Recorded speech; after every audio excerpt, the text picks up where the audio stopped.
जा सकता है। यानी कि अलग अलग लेवल पर इसका ट्रीटमेंट करना जरूरी है। इसको हम एक सिंड्रोम बोलते हैं कि ये एक सिंड्रोम है। सिंड्रोम का मतलब होता है इसके अलग अलग लक्षण हैं और अलग अलग लेवल पे हार्मोनल डिस्टर्बेंस है। क्या ये लक्षण अलग अलग महिलाओं में वैरी करती हैं? हाँ जी, जरूर वैरी करते हैं, क्योंकि जरूरी नहीं है कि पॉलीसिस्टिक ओवेरियन सिंड्रोम है तो वजन बहुत ज्यादा ही होगा। 10% केस ऐसे होते हैं जिनको पॉलीसिस्टिक ओवेरियन सिंड्रोम होता है, साइकिल्स इरेगुलर होती हैं लेकिन बहुत ही थिन होते हैं, इनको हम बोलते हैं थिन पीसीओस। तो सिम्टम्स भी अलग अलग वेरी कर सकते हैं। जरूरी नहीं है कि अनचाहे बाल हो ही हो या मुहासे हो ही हो। कुछ 1 से 2 सिम्टम अगर होते हैं और अगर हम अल्ट्रासाउंड पे पॉलीसिस्टिक ओवरीज पाते हैं और 1 या 2 हार्मोन्स इरेगुलर होते हैं तो उसमें इस सिंड्रोम को माना जाता है। तो क्या इस सिंड्रोम के होने पर इनफर्टिलिटी का होना भी जरूरी है या नहीं भी हो सकता? नहीं, जरूरी नहीं है कि हर किसी को इनफर्टिलिटी होगी ही होगी। बहुत सारे पीसीओ के जो सिम्टम से ग्रसित होते हैं खुद से भी कंसीव कर लेते हैं। जी, इस पर और भी चर्चा हमारी लगातार जारी रहेगी। इस बीच अगर आप भी इसी तरह की किसी परेशानी से जूझ रही हैं तो आप भी इस कार्यक्रम के दौरान कॉल कर सकती हैं और अपनी समस्या का जो निदान है वो पा सकती हैं। बहरहाल यहाँ पर हम रुकेंगे एक छोटे से ब्रेक के लिए, जल्द हाजिर होते हैं।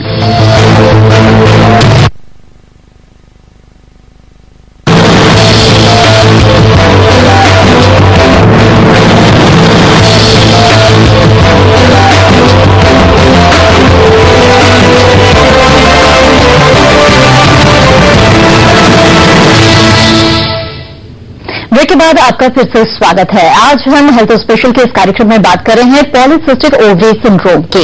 ये एक ऐसी समस्या है जिसके साथ कई और समस्याएं जुड़ी हुई हैं। शोभा जी, ये बताएं कि ये जो समस्या है इससे कई समस्याएं जुड़ी हुई है और ये अगर बिल्कुल गंभीर स्टेज पर पहुंच जाती है तो और कौन सी गंभीर बीमारियां हैं, क्रोनिक डिजीजेज हैं जिससे जो महिलाएं हैं वो ग्रसित हो सकती हैं? देखिए, पॉलीसिस्टिक ओवेरियन सिंड्रोम जो है, अगर इसमें देखा गया है कि आगे चलकर महिला को डायबिटीज हो सकता है और हार्ट डिसीजेज भी हो सकती हैं और बीपी हाई होना जैसी बीमारियां हो सकती हैं अगर वो अपने लाइफस्टाइल में चेंज नहीं करते हैं, वेट रिडक्शन नहीं करते हैं, तो ये सारी प्रॉब्लम, ये सारी समस्या उनको आगे चलकर हो सकती है। अच्छा, ये भी बताएं कि जब हम सिस्ट के बारे में हम सुनते हैं नाम तो कहीं ना कहीं ये डर मन में होता है कि कहीं ये कैंसरस सेल तो नहीं है, क्या इसका कोई खतरा इसमें है? देखिए, सिस्ट अलग अलग तरीके के होते हैं, तो अगर हम सिस्ट को डिस्कस करेंगे तो बहुत तरीके के सिस्ट होते हैं फंक्शनल। लेकिन पॉलीसिस्टिक ओवेरियन सिंड्रोम जो है वो एज सच कैंसर को नहीं लीड करता, ये इनफर्टिलिटी कॉज करता है और एबनॉर्मल मेंस्ट्रुअल साइकिल। जी, एक कॉलर इस बीच हम ले लेते हैं। संगीता जी हमारे साथ जुड़ गई हैं, स्वागत है आपका, पूछिए अपना सवाल। जी मैम, मैं यही पूछना चाहती हूँ, अभी मैंने देखा कि मेरा मंथली पीरियड बहुत इरेगुलर है। मेरे भी बच्चे नहीं है, मेरी शादी को 5 साल हो रहे, तो डॉक्टर ने नहीं बताया कि आपको मतलब जो अंडा बन रहा है वो यही फूट रहा है टाइम पे। तो मतलब इसका कोई वो है क्या कि अगर मैं इलाज कराती हूँ तो वो अंडा नॉर्मली बनने लगे? आपका वेट ठीक है? जी, मेरा वेट लगभग 80 है। और आपकी हार्मोनल जांच हो चुकी है, जैसे फास्टिंग, इंसुलिन और थायराइड, प्रोलैक्टिन वगैरह? ये सब हो चुका है। सब में सिर्फ एक ही प्रॉब्लम होती है कि जो अंडा बनता है वो टाइम पे नहीं बन रहा है। देखिए, जो अंडा बनता है वो टाइम पे नहीं रप्चर हो रहा है, लेकिन अगर आपका अंडा बन रहा है तो उसमें रप्चर का इंजेक्शन लगा सकते हैं, और अगर रप्चर का इंजेक्शन नहीं लग रहा है वो भी कर चुके, वो भी उसके बाद भी रप्चर नहीं होता है, हाँ, तो आप लेप्रोस्कोपी करा सकते हैं। कई बार जो वॉल है ना पॉलीसिस्टिक ओवेरियन सिंड्रोम में, तो उसमें वॉल जो है वो बहुत ज्यादा थिक हो जाती है और अंडा रप्चर नहीं हो पाता है, तो आप लेप्रोस्कोपी कराएं। उसमें ओवेरियन ड्रिलिंग एक है, वो लेते हैं अगर आप, माइल्ड ओवेरियन ड्रिलिंग, तो अंडा रप्चर होना स्टार्ट हो सकता है। दूसरा, आप वेट रिड्यूस कीजिए, अपना ब्रिस्क वॉकिंग कीजिए। अगर आपका 5 किलो भी वेट कम होता है, 5% भी बॉडी वेट कम होता है, तो भी आपका अंडा रप्चर होना स्टार्ट हो सकता है। और अगर फिर भी अंडा रप्चर नहीं होता तो आपको 5 साल जैसे शादी के हो चुके हैं तो फिर आप आईवीएफ के जरिए संतान सुख प्राप्त कर सकते हैं। जी, शुक्रिया हमारे साथ संगीता जी जुड़ने का, उम्मीद है आपको जवाब मिल गया होगा। अगली कॉलर हमारे साथ प्रिया जी जुड़ गई हैं, स्वागत है आपका। प्रिया जी, पूछिए अपना सवाल। हाँ जी मैडम, मेरी शादी हुई है अभी 1-1.5 साल हो गया। हाँ जी, तो मैडम बच्चे की प्रॉब्लम कर रही है, ससुराल वाला कहती है बच्चे से ये, तो मैडम अभी कहते हैं कि पेट में बच्चा होता नहीं, तो बिना परहेज बिना भी बच्चा नहीं होगा, तो कोई कारण? बच्चे इसमें बहुत सारी जांच करवानी होती है। जैसे आपकी शादी को 1-1.5 साल हो गया है तो आप अपने हस्बैंड का सीमन एनालिसिस कराएं। उसमें पता लगेगा कि जो हस्बैंड के सीमन में स्पर्म्स हैं कैसे हैं, शुक्राणु कैसे हैं, और अपना ट्यूब टेस्ट कराएं और कुछ हार्मोनल जांच होती है वो कराएं। तो इससे कारण का पता लगेगा, जो भी कारण होगा तो उसका इलाज करेंगे तो आपको संतान सुख प्राप्त हो जाएगा। चलिए प्रिया जी, बहुत बहुत शुक्रिया हमारे साथ जुड़ने के लिए। हम देख रहे हैं कि पॉलीसिस्टिक जो ओवरी सिंड्रोम है उसमें जो ट्रीटमेंट है वो कोई पर्टिकुलर ट्रीटमेंट नहीं है, बल्कि जिस तरह के सिम्टम्स है उसके आधार पर ट्रीटमेंट चल रहा है। तो ये बताएं कि इस ट्रीटमेंट से किसी तरह का कोई साइड इफेक्ट तो नहीं है कि किसी और परेशानी को तो ये नहीं जन्म देता है? नहीं, इसका जो ट्रीटमेंट है बेसिकली तो वो उसमें हम लाइफस्टाइल चेंज बताते हैं। उससे फ्यूचर में जाकर जो और डिसीजेज हैं जैसे हार्ट डिसीज, डायबिटीज हमने बताया, बीपी की शिकायत हो सकती है, वो सब नहीं होगी और आपका जो हेल्थ है वो इम्प्रूव्ड रहेगा। दूसरी बात, जैसे इनफर्टिलिटी है, इसके साथ एन्युलेटरी साइकिल है, अंडा नहीं बन रहा है या रप्चर नहीं हो पा रहा है, तो अगर आप इसका ट्रीटमेंट नहीं लेते हैं तो आपको खुद से कंसीव होने में बहुत प्रॉब्लम हो सकती है। तो आपको उसको ट्रीटमेंट लेना ही पड़ेगा।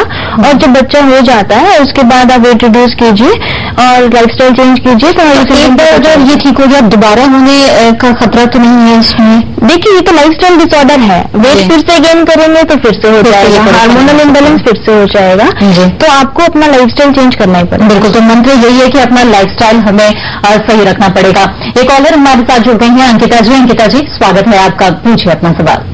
मैम नमस्ते। नमस्कार जी मैम, मेरी शादी को 12 साल हो चुके हैं। हाँ जी। मैंने बहुत ट्रीटमेंट करवा लिया है, मेरी सारी जांचें हो चुकी हैं। हाँ जी। और दूरबीन की जो जांचें होती हैं वो भी मेरी हो गई हैं। हाँ जी। अभी भी मैं बेबी कंसीव नहीं कर पा रही हूँ। और मेन प्रॉब्लम बस ये है कि मेरा एग तो छोटे छोटे बनते हैं बट वो सक्सेस नहीं हो पा रही हूँ मैं, लेकिन क्या करूँ आप बताइए मैम। बच्चे, जो आपकी जांचें हुई हैं, जो भी आपने करवाई हैं, वो सब क्या नॉर्मल आई हैं कि कहीं पे कोई प्रॉब्लम आई है? नॉर्मल है, तो एग प्रॉब्लम है मुझे। एग नहीं बन पाता है? जी मैम, बनते हैं, छोटे छोटे बनते हैं। मतलब पूरे साइज का 18-20 mm का एग नहीं बनता है? नहीं मैम, एक ओवरी में तो बन जाता है मेरा, 70 पॉइंट कहता है। अच्छा, उसके बाद रप्चर हो जाता है? जी मैम। रप्चर हो जाता है? नहीं मैम, वो फूटता नहीं है, बट ये प्रॉब्लम है। फूटता नहीं है अंडा? जी।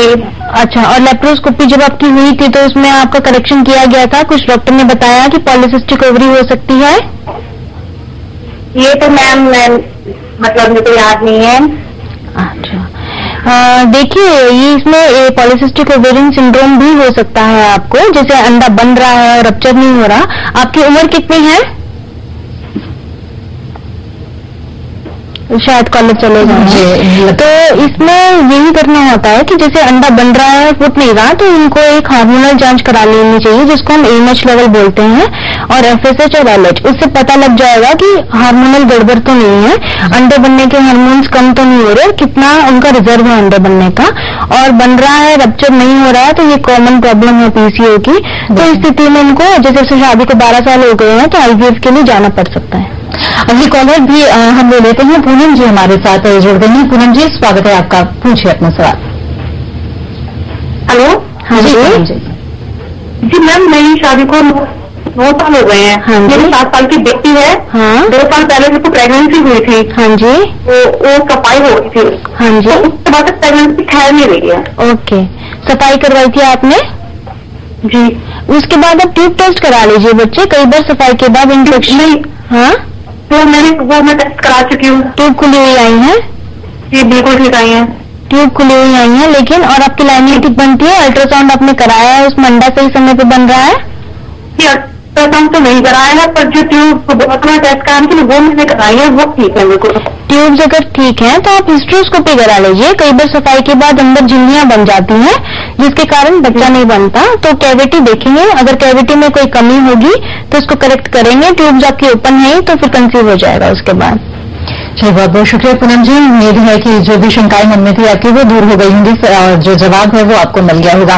हम बार बार बात कर रहे हैं, जो असल वजह इस परेशानी की है वो है हमारी जीवन शैली, जो आजकल बहुत ज्यादा बदली हुई है। मेरे ख्याल से जो सबसे ज्यादा परेशानियां इस तरह की आती होंगी वो शहरी जो महिलाएं हैं उनमें ही ज्यादा आती होंगी।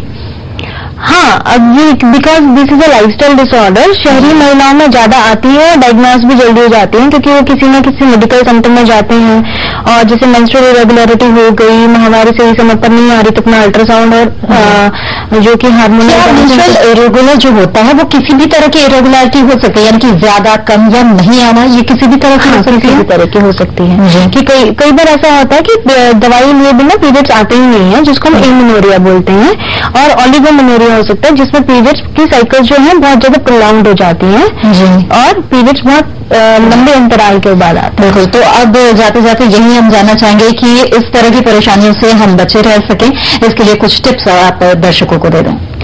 अपना वेट आप रिड्यूस करें और ब्रिस्क वॉकिंग करें। अगर आपको ऐसी समस्या है, इनफर्टिलिटी के शिकार हैं आप, तो अपनी हार्मोनल जांच आप करा लें, जिसमें आप थायराइड, प्रोलैक्टिन, फास्टिंग इंसुलिन करा सकते हैं और लाइफ शैली में चेंज लाएंगे, ब्रिस्क वॉकिंग करेंगे तो आप जरूर संतान सुख प्राप्त कर सकते हैं। बिल्कुल, तो एक अच्छी जीवन शैली अपनाएं और तमाम तरह के रोगों से दूर रहें। बहुत बहुत शुक्रिया हमारे साथ जुड़ने के लिए, तमाम जानकारियों के लिए।